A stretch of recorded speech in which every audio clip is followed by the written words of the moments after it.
How's that for a lovely day? It's Friday, the 24th of February 2023. I've been spending a lot of time on little old Mustn't Grumble recently. I don't know, feels like a baby's been injured or has been ill or something. I know that is ridiculous. Oh, a bit windy, sorry. I know that's completely ridiculous and irrational. But this time last week, Simon was leaving. Well, he left about an hour ago this time last week. And after arriving the previous Sunday, and the idea was he would just sort out the look at these guys down here, look, aren't they lovely? A little family. Yeah, the idea was he'd sort out the problem with the starter motor, and then this time last week, just before he left, we would be getting our stuff on board ready to go up to Thorn. We would be leaving, going down the flight of locks, and on the Saturday, and Mustn't Grumble was due to come out of the water on the Monday, so we was going to have a nice gentle cruise up there. And then of course two things happened. We had a seized engine. I can't believe that. I really just still now, it's a mixture of anger and sadness. And ever since that engine's been in there, I've always tried to do a service every 200 hours. It doesn't need it that often. I mean, some people get away with 800,000 hours between service. But my thinking was every 200 hours, give or take 20 hours or so here or there, would keep the engine in tip-top condition, and also perhaps highlight any potential looming issues. So much for that. One head gasket, and then yeah. So anyway, we've bought a new engine. It's arriving in I think in about 6 weeks, they said. So once we realised, Simon took the head off and tried to turn it and everything. Yeah. So yes, it was buggered, is the term. So we decided to do some work in here. This is going to get a bit flickery flashy, I'm sorry about this, but we managed to get, those who remember from last time, I don't know if I can obliterate some of that flickering by putting my hand over the light, or even probably just turn the light off. Anyway, I'm here now. Whoops. So we've got a shower in, and all plumbed in and everything. It's not massively high. I think you'll note that that's only a couple of inches higher than but it's a boat, so you know, I possibly could have got that a little bit higher, but you know, life's too short. So we've got that in. Don't fall off there, please. But also, we've got a toilet, and I need to clean some of the label off. But now, because this is a boat toilet, obviously it doesn't flush into the drain.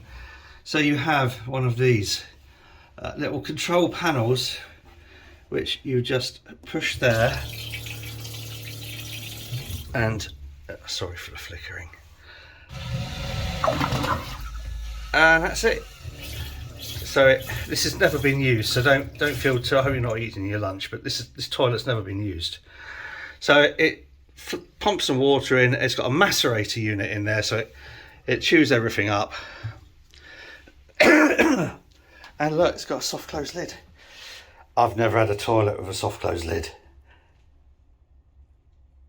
Sorry. Also in here, we have put in the basin.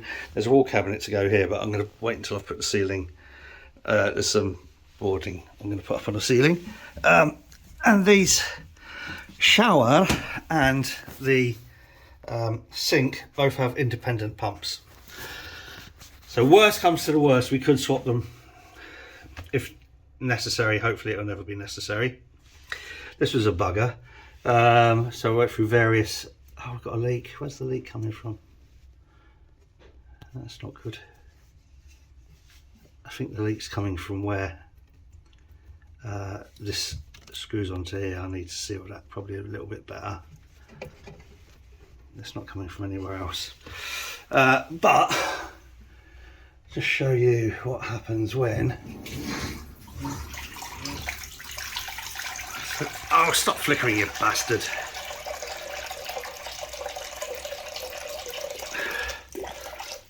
Okie doke. So, this sensor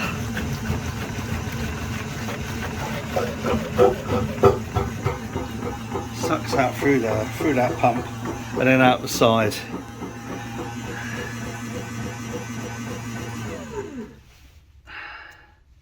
It's a bugger. I need to work out where that's coming from. Anyway, yeah, you get this. You get the drift, don't you? So I've got some little soft close things to go on there. So not looking too bad. We're getting there. But it's definitely looking more. Oh, and slate floor. It's not real slate, but you know. So yeah, definitely getting there. Now,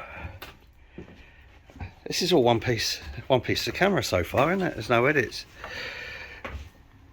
There's a sort of like a rather predictable little moan that I'm going to have, because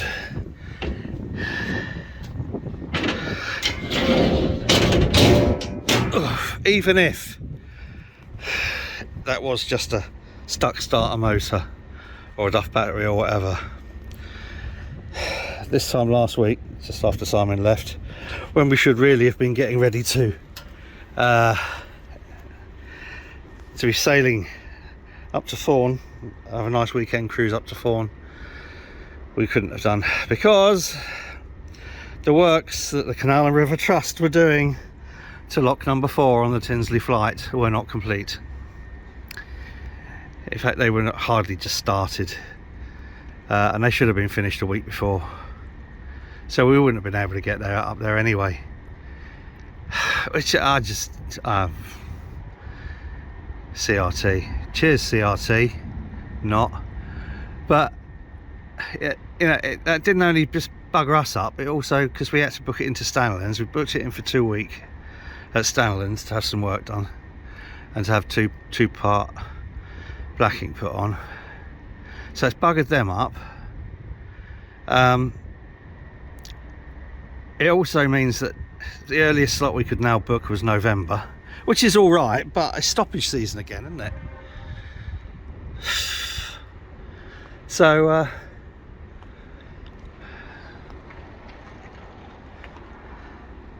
again, through their incompetence, they would have buggered up our plans and Stanley's plans and everybody else's plans.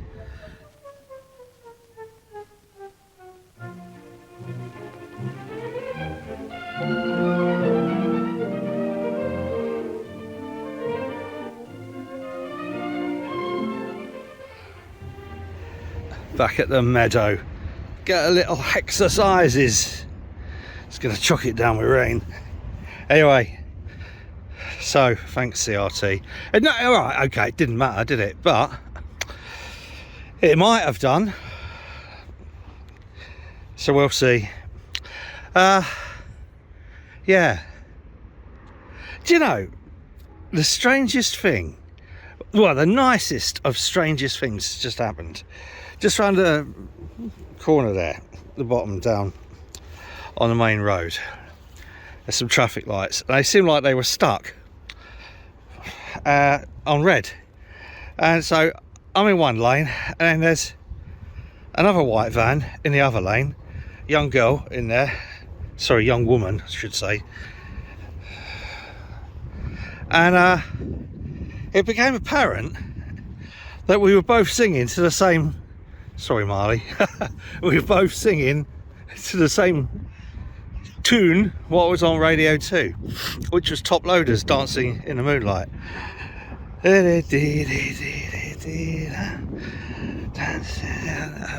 Singing, yeah, right. I don't sing much. Last time I was singing while driving, I got pulled over by the police for noise pollution. But it became apparent we were both singing along to the same song, and we were both doing sort of like waist up dancing as well. And so she wound her window down. I eventually managed to get my window down because they're fucked as well. And we've turned the sort of sounds up. She had a better sound system than I've got in my van, and we were just both singing along, doing waist up dancing. Brilliant. Marley joined in. You're an embarrassment. Marley joined in. It was great. But what was even better was there's a group of young Pakistani kids by the waiting to cross over, and they gave us a round of applause. Isn't that nice? Of course, they won't have known the track that we were singing along to, but yeah. So that was lovely. A nice little occurrence. We like those whenever they do raise their head. We do like those, and brightened up the afternoon a little bit because we're going between sunshine and showers at the moment. But yeah. Sorry, it might be a bit windy. So this is the offending lock. Lock number 4. You alright, Marley? Oh look, that's where me and Simon went last week to get a sink, which we're taking back because then we decided not to use it. So this is lock number 4 on Sheffield Canal, or as we're supposed to call it now, Sheffield and Tinsley Canal. Lock number 4.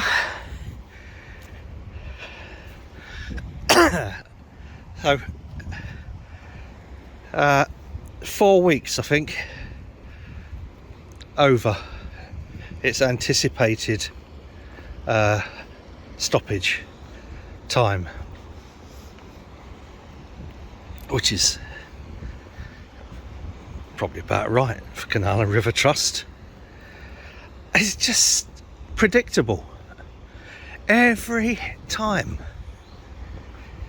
Anyway, let's show you what's in the next pound. Lock number 3. Ooh, it's getting a bit chilly now. Have we got a dog? We have got a dog. That's good, isn't it? And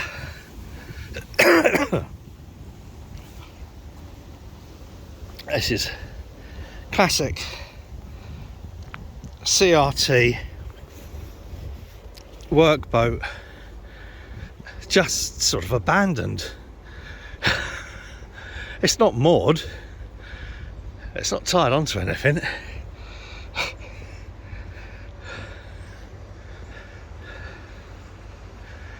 Not sure. I was half expecting to find some old lock gates in there, but all that's in that dumb flat is another dumb flat. Oh. So that's right hand drive look as well. This is Tinsley Marina. Those who follow my boating adventures will recognise Tinsley Marina. And there's 2 separate communities here. This is the lower pound, and then this, just on the other side of lock number 2, is helpfully named the upper pound. What a lovely shade of purple is on that boat over there, look. And it's not. It's the way the orange sheeting is against the blue of the workboat. Anyway, there we have it. So we wouldn't have got out of Sheffield anyway, would we, Marley? That would have been one of those annoyances. As it stands, the annoyance is really that after spending years of meticulously taking care of Muss and Grumble's engine, there was a freak head gasket issue which ended up killing the whole engine. I'm gonna be rattling on about that for the rest of my boating career, you know. So yeah, that's up there, that's lock number 1. That's the last lock coming into Sheffield, and that's one that I do know is always the last lock, unlike the Hatton flight. Mind you, the good thing about the Hatton flight was Chris did me that t-shirt. Anyway, look, enough wibbling. Boys and girls, you've had 2 boats, and the look at that pretty look. 2 boats, the Meadow, and now Tinsley Marina and Lock 4. So sorry about the wind. Until next time, whatever you're doing, do it safely. You take care now. Cheers.